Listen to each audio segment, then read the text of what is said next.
Since we went into Europe, we've realised that bikes just don't seem to last anymore. The batteries inside them just don't seem to last. They're a bit of a pain to carry in the back of the van. Scooters fold up flat. Well, as flat as can be anyway. These still weigh about the same as a bike, but we've been sent 2 scooters to have a bit of a look at and to decide which is going to be better for taking away, a bike or a scooter. Personally, I probably think an old traditional fold-up bike with no battery in it and gears on it is probably going to be in for a win. But we've got 2 scooters, so let's put them through the tests. 2 different companies. We did ask both companies to send us 2, but both companies sent us 1. So we're putting them head to head. Now, whatever we tell you, we're not being paid to say. Now, the one that I have chose for me is the RCB D7. It's an adult scooter. And it's pretty meaty. It's got dual suspension. It's got dual braking. It's got 3 different variations of speed. It's got all sorts, all the bells and all the whistles. It's got 10-inch explosion-proof tyres. They've got self-healing abilities as well, whatever that means. It's got non-slip and it's basically water resistant and rainproof, so the tyres on this hopefully are not going to slip from right under you when you're driving along. It's got an 80 to 90 kilometre range. Obviously, if you're a bit of a bigger person like me, you might get a lot less. If you're a little bit thinner, then, well, you're going to get further. It's got a 20.8 amp hour battery, which is lithium. It can take up to 150 kilograms on its max load. So if you're 150 kilos in weight, then you can go on the scooter. It's got a max speed of 25 miles an hour and it's got a 500 watt motor in it as well. Now, for me, there's one thing that I really love about this, and that is the plate that you stand on. That thing is absolutely massive. I mean, definitely holding me on it. And I'm not small, and I've got big feet. So let's take it out on some different types of terrain, and let's see what we can get up to. We are in a bit of a forest right now, so it's going to be all different types of, you know, you've got gravel, you've got off-road stuff, you've got in the forest, you've got forest floor, you've got foliage, you've got grass, all sorts of things. Now, the good thing about this is it doesn't come in at a massive price bank. It comes in at around about £600. And I know £600 is a lot of money. But some of these fold-up bikes and some of these e-bikes are going for like 1,200 quid, you know, and I think personally a scooter is a little bit more easy to ride. It's a bit easier to store in a van. It will charge a bit quicker. Yeah. For me, personally, I think it's a better option. I just wished you were a little bit lighter because they are quite heavy. So let's go on a little bit of a ride and we'll see what we can do with it. Also realise as well that a scooter's not the type of thing you can really go fast on while holding it with one hand. It just doesn't work. So let's see what we can get up to. We've just been on some gravel and we're going to take it into there, into the woods, and see how it does.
We don't seem to be having any problem on any terrain, if I'm honest. Now, the scooter I've opted for is the Isinwheel S10 Max. Now, as you can see, it's quite fancy looking. It's a lot lighter than Neil's, I'll tell you that much, That's why I opted for this one, because I don't like heavy things and I feel more comfortable on this. Now, this does come with a 1000-watt motor, believe it or not. Now, even though it's smaller than Neil's, that means it packs a punch. But another little nice feature of mine is it's got sexy little handlebars with nice grips, which basically means it doesn't give you that jarred, I've been getting shaked everywhere feeling, because you've got a nice smooth grip and it's cushioned. Neil's doesn't have that. I think it's a proper bonus. So on mine, yeah, I will admit, my handlebars are, they're not very good. But there's a little difference with my handlebars as well compared to Emma's. So for storage on mine, well, I can do a little twisty bit of action like this. I can pull them down, and for storage, my handlebars pop away. Emma's don't. All right, your handlebars fold down, mine don't. However, Neil's has a throttle, mine doesn't. Mine has a thumb throttle button, which personally for me is better because it's legal in the UK. Okay, I'll give you that one. Also, Emma does not like a hand throttle because she's been caught out in the past with bikes, and I get it. You go to grab a bike, you go to turn, if you're off the bike and you turn the throttle and the bike goes. And you go underneath the bike or with the bike over the bike, which has happened several times. Oh, and the time I nearly took out a Porsche. Yeah, that did happen. But the bonus about these is you can set them so you can either start it directly with the throttle, or you have to push off and then you use the throttle. Entirely up to you. Now, both scooters do come with apps. But the bonus with mine is I can lock my scooter down from wherever I am on the app. Now, I can't do that. I can basically just go through the speeds, see what the battery's on, and turn the headlight on and off. I can't lock the device from the app, which would be a bit of a bonus if you don't want to get stolen. But I will say one thing now, I do have more platform to stand on than Emma does, and if you're a small or a tall person, my handlebars will rise or lower down as well. Emma's doesn't do that. All right. But mine is still got a wide plate that you stand on. I think it's about 7 inches wide, something like that. So it's not a skinny little plate that you're standing on. You've still got plenty of room for your feet to go on, and a beautiful little kickstand at the back as well. One bonus of mine is, though, that my cables look neat and tidy.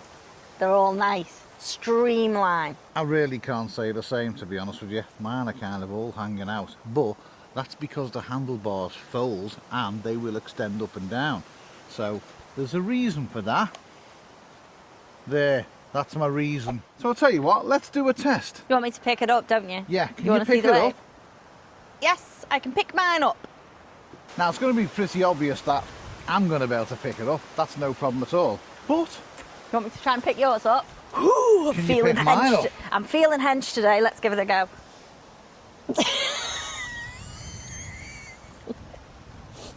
With the knees, Yeah, no, that's more of a struggle. it's a bit heavier, isn't it?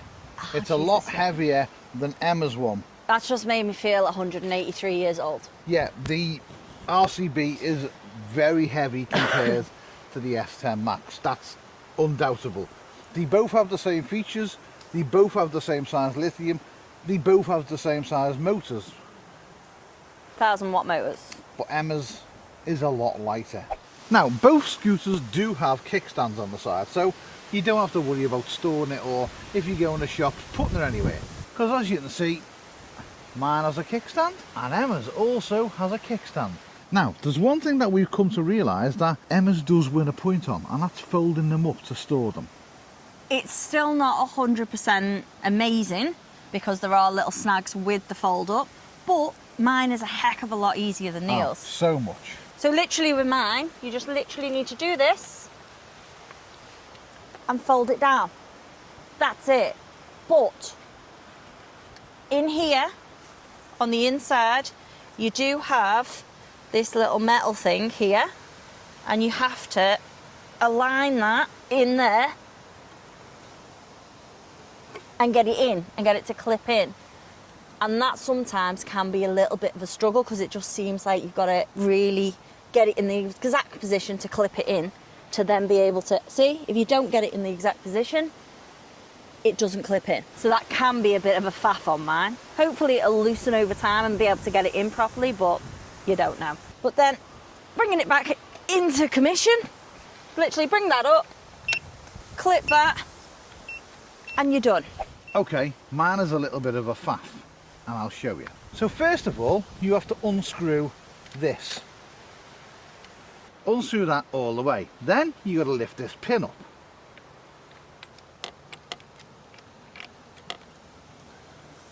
Oh, yeah, you've got to do your handlebars.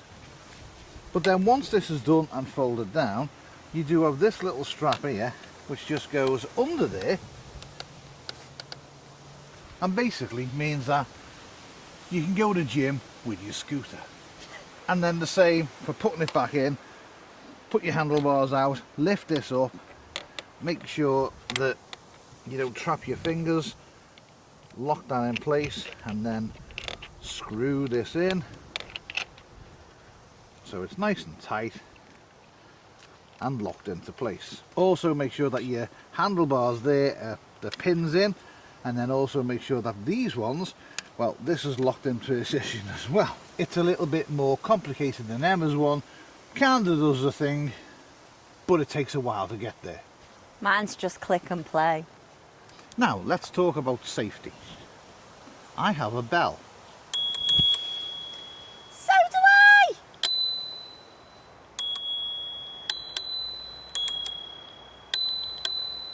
Okay. I have a front light. So do I! Now one thing they both do have is brake lights. Yes. So if you brake, a light comes on. Yes. But I do think mine is a little bit brighter. But Emma's does flash. Now, we both have indicators. Mine are situated there and seem to be quite bright. Emma's are there and they're also really bright. Now, my front indicators, I personally feel, are in a better position than Emma's. So mine are situated on the front, just there. Whereas mine are actually on your handlebars, just at the end there. And over daytime, you're not really going to be able to see Emma's lights. But are you really seeing yours? You can actually see them quite clearly, yeah. Come and have a look. Oh, okay. Yeah, fair enough. What are mine like? I'll let you off. I'll let you off. Oh, you can see mine. Can you? Yeah, they're not quite wins? that bright. All right, indicators, you win one. Also as well, we both do have a noise when the indicators are on, so you know they're on. That's mine and Emma's. Yeah, mine's more high-pitched and squeaky like I am. Now one thing mine does when the lights come on is you do get this lighting up and you also get side lighting as well, which is quite fancy. Emma's, you get the back light and you get the front light. So a little bit of a difference on the LEDs in there, but does it mean that there's just more to go wrong with mine? I think so. I think so. Possibly. Also, Emma's is a fixed light as well. So Emma's light is in there, it's fixed, it points down onto the floor where you're going, whereas mine, well, it's one of them ones that if it's not tight, it's going to end up doing that. We've all had them, but they seem to work okay, I suppose. I'm going to take mine in there. Are you coming? Yeah. That's yeah? Yeah, I might come, yeah. I Okay. might, yeah. Or do you want to? Yeah? You feeling it? Right. I've come out on this today and normally I would have trainers on and a helmet. So I'm not as confident on these as Neil is. This is why this one for me is actually a lot better, because it's smaller, it's lighter, and I feel more comfortable on this than that. But I've not got the proper attire on. That's a fair point. Yeah. So I don't really feel as comfortable today going right the way through the... But they will go on most terrains, won't they? We've had them on... We've had them on gravel, we've had them on cobbles, we've had them on... concrete, we've had them on the wood decking down by the lake. Sand, wet, dry fine sand is a no-no. It's not good, obviously, for obvious reasons. Although you did get up that hill. Yes. But they are really, really good on all terrains. Yeah, they are. They are. It is just me that's nervous. And like I said before, are they better than a bicycle? Possibly. There's advantages and disadvantages. With these, they're a lot easier to store, I personally think, but they could also be a little bit of a pain to store as well. Yeah, you would possibly need to make a little ledge in your van for them to go under in the boot and then store stuff on top. Whereas a bike, they're a bit bulkier, but could you get them in, folded up in a different position? I don't know. Can I just say though, when comparing these to the fold-up bikes that we bought, which I'm not going to name the brand or anything, but if you've watched us for a while, you'll know which fold-up bikes we've got. The My Riders. Which we did buy. We did buy. We did.